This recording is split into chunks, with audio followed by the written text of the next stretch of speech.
আম সাম্রাজ্যে এবার কত আম ধরেছে। এগুলো আম নাকি কারো কাটা মাথা? সব আমের গায়ে কেমন রক্ত লেগে আছে। যখন পেতনিদের আক্রমণ চূড়ান্ত পর্যায়ে, ওই বাগানে এখন মানুষ যেতে পারে না। চারদিকে ঘুটঘুটে অন্ধকার। প্রাচীন আম বাগানের বিশালাকার গাছগুলো যেন এক একটা দানবের মতো দাঁড়িয়ে আছে। দূরে কোথাও একটা পেঁচা অশুভ স্বরে ডাকছে। ঝিঝি পোকার একঘেয়ে আওয়াজ বাতাসের শো শো শব্দের সাথে মিশে এক বিভীষিকাময় পরিবেশ তৈরি করেছে।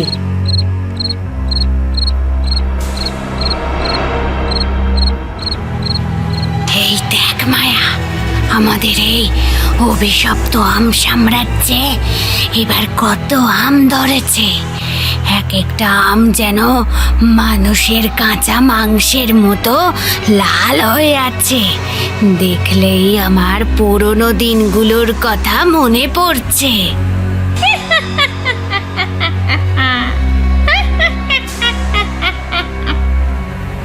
ঠিক বলেছিস দিদি, এবারের আমগুলো তো সাধারণ কোনো আম মনে হচ্ছে না। এগুলো আমাদের যত্নেই পুষ্ট হয়েছে। এত মিষ্টি আর মন মাতানো গন্ধ ছড়িয়েছে যে এর গন্ধে মানুষের বাচ্চারা ঘরে বসে থাকতে পারবে না। বাতাসেই লোভের গন্ধ পাচ্ছি আমি। ওরা যখন আসবে ওদের শরীরের কাঁচা মাংসে আমাদের উৎসব হবে।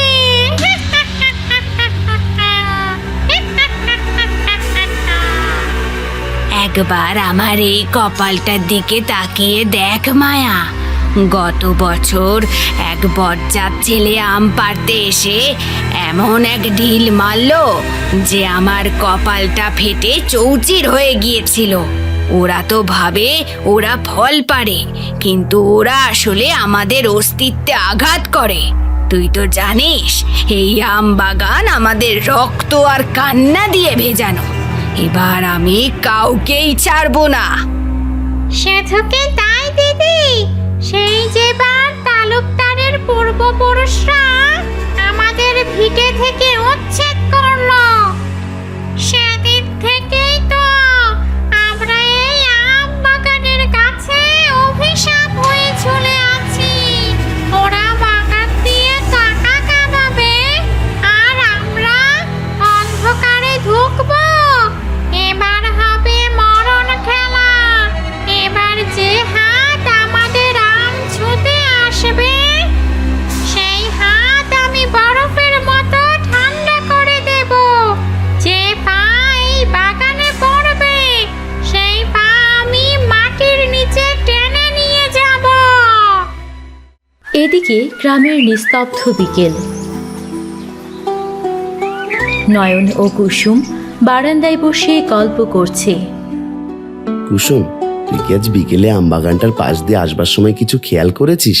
আমগুলো কেমন যেন আগুনের মতো জ্বলছে। সাধারণ আমের রং কেমন উজ্জ্বল হয়।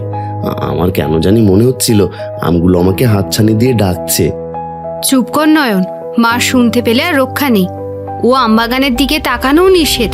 তুই জানিস না, লোকে বলে তালুকদার চাচার ওই বাগান এখন আর সাধারণ আম বাগান নেই। ওখান থেকে নাকি বিচিত্র কান্নার শব্দ আসে। শম্ভু দাদু কাল বলছিল আম গাছের ডালগুলো নাকি রাতের বেলা সাপের মতো কিলবিল করে। আরে কুসুম, তুমিও দেখি বুড়োদের মতো ভয় পাচ্ছ। আমি আজ দেখে এসেছি শম্ভু বুড়ো তো ভয়ে বাগানের সীমানাতেই ঢোকে না, কিন্তু আমরা যদি ঝড়ের পরে যাই তবে বস্তা বস্তা ভরে আম আনতে পারবো। এত বড় আম আমি জন্মেও দেখিনি। নয়ন, তুই কি যাবি আমার সাথে?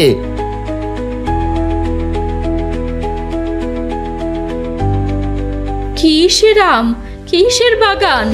তোদের কি প্রাণের মায়া একদম ফুরিয়ে গেছে নাকি? আমি কতবার বলেছি ওই আম বাগানের ছায়াও মারাবি না। তোরা কি জানিস না শম্ভু লোকটা কেন ওভাবে কুকড়ে থাকে? কারণ ওই বাগানে যারা রাজত্ব করে তারা প্রথমে আম দিয়ে লোভ দেখায় আর বিনিময়ে মানুষের আত্মা কেড়ে নেয়। খবরদার, আজ কাল ঝড়ের পূর্বাভাস আছে, কেউ ঘর থেকে এক পাও বের হবি না। কি বলছো মা? ওসব ভূতের গল্প আমাদের ভয় দেখিয়ে লাভ নেই। প্রকৃতি ফল দেয় মানুষের জন্য, ভূতের জন্য নয়। যখন প্রকৃতির সাথে অন্যায় হয় বিজয়, তখন ফল আর ফল থাকে না, বিষ হয়ে যায়। মনে রাখিস, অতি লোভ কিন্তু মৃত্যুর কারণ হতে পারে। এদিকে তালুকদার তার চাকর শম্ভুর সাথে গল্প করছে। এই শম্ভু, এই তুই নাকি ইদানিং আম বাগানে যাস না? আমের সিজনে ঘরে বসে মশারি টাঙিয়ে ঘুম হলে চলবে? আমি শহরে বাগানের আমগুলো পাঠাবো, আমার লাখ লাখ টাকার কারবার এটা। হুজুর, এই আমায় ক্ষমা করবেন, ওই বাগানে এখন মানুষ যেতে পারে না। কাল রাতে আমি দেখলাম গাছের ডাল থেকে ছায়ার মায়া। ওরা বলছে ওরা আপনার দাদাদের করা অন্যায়ের শোধ নিতে চায়। বাগানের আমগুলো সব রক্তবর্ণ হয়ে গেছে, ওগুলো এখন বিষ হুজুর। চুপ কর, ওসব গাঁজাখড়ি গল্প আমাকে শোনাবি না। কাল সকালে আমি লোক পাঠাবো, বাগানে সব আম নামানো যায়। যদি কোনো সমস্যা হয় তবে তোর চাকরি থাকবে না শম্ভু। মনে রাখিস, জমি আমার, বাগান আমার, আমও আমার, কোনো শাক চুন্নির নয়। তবে আজ রাতে একবার আম বাগানে গিয়ে বাগানটা দেখে আসতে হবে। রাতে হঠাৎ আচমকা ঝড় শুরু হয়েছে। আকাশটা বেগুনি ও গাঢ় কালো মেঘে ঢাকা। প্রবল বাতাসে জানালার কপাটগুলো আছড়ে পড়ছে। নয়ন, বিজয় ও কুসুমের আম পোড়ানোর নেশা ধরে ফেলেছে।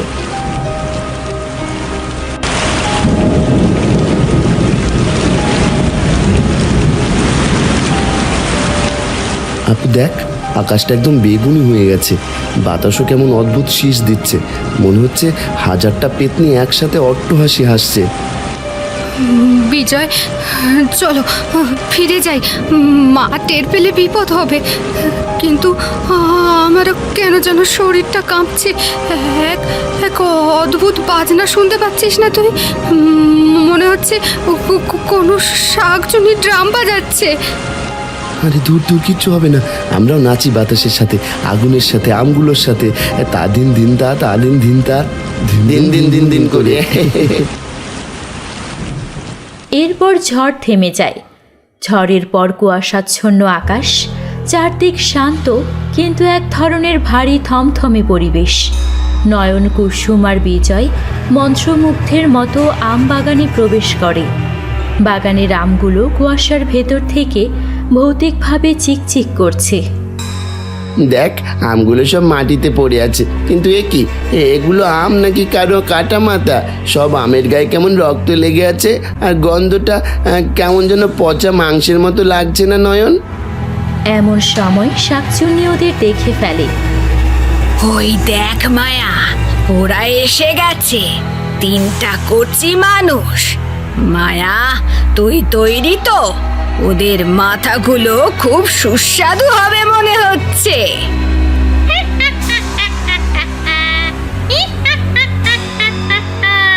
হ্যাঁ হ্যাঁ, এসো বাচ্চারা, এসো।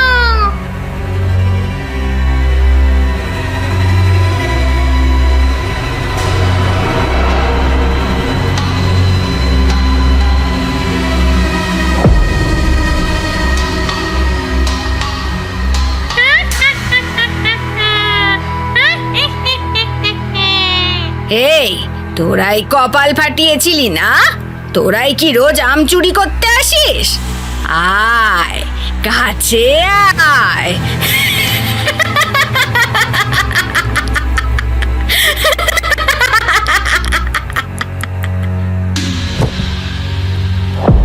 যখন পেতনিদের আক্রমণ চূড়ান্ত পর্যায়ে, তখনই বনের অন্ধকার চিরে এক উজ্জ্বল আলোর উদয় হয়। তখন মহাকাল তান্ত্রিক তার বজ্রকঠিন পদক্ষেপে আবির্ভূত হন। তার হাতের আগুনের মশাল অন্ধকারকে শাসন করছে। আমদোরা, এই মাটির ওপর অনেক অন্যায় হয়েছে, কিন্তু বাচ্চাদের উপর এই অত্যাচার আমি হতে দেব না। ওরে অতৃপ্ত আত্মারা, তোদের সীমানা ছাড়িয়ে যাস না। হেই, কে রে তুই? আমাদের চিরস্থায়ী শান্তিতে ব্যাঘাত ঘটাতে এসছিস? এই আমবাগান আমাদের চোখের জল আর হাড় দিয়ে তৈরি। শয়তান তালুকদারের গোষ্ঠী আমাদের ভিটে কেড়ে নিয়েছে। ওর আমবাগান আমরা শান্তিতে থাকতে দেব না। আর এখন তোকেও আমরা মাটির নিচে পুঁতে ফেলবো। সে অন্যায়ের বিচার হবে, কিন্তু তোদের পৈশাচিক তাণ্ডব আমি বন্ধ করবই। ওম রিং ক্লিং রিং স্বাহা ফট। হঠাৎ বাগানের প্রবেশপথে টর্চের আলো দেখা যায়। হন্তদন্ত হয়ে তালুকদার প্রবেশ করেন। কে কে কে এখানে? কে আমার আম বাগানে ঢুকেছে? শম্ভু, শম্ভু কোথায় গেলি? এই ঝড়ের রাতে এই চোরগুলো আমাকে শান্তিতে থাকতেও দিল না। আপনি আপনি এখানে কি করছেন তান্ত্রিক মশাই? আর এই ছোঁড়াগুলোই বা এখানে কেন? আমার আমের অবস্থা কি করেছিস তোরা? হ্যাঁ, ঠিক সেই মুহূর্তেই বাতাসের ঝাপটায় তালুকদারের হাতের টর্চটা নিভে যায়।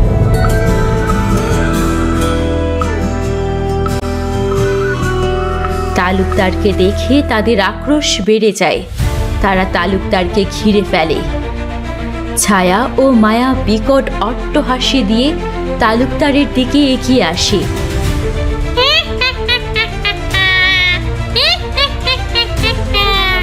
তালুকদার, অবশেষে তাহলে আম বাগানে এসেছিস তুই।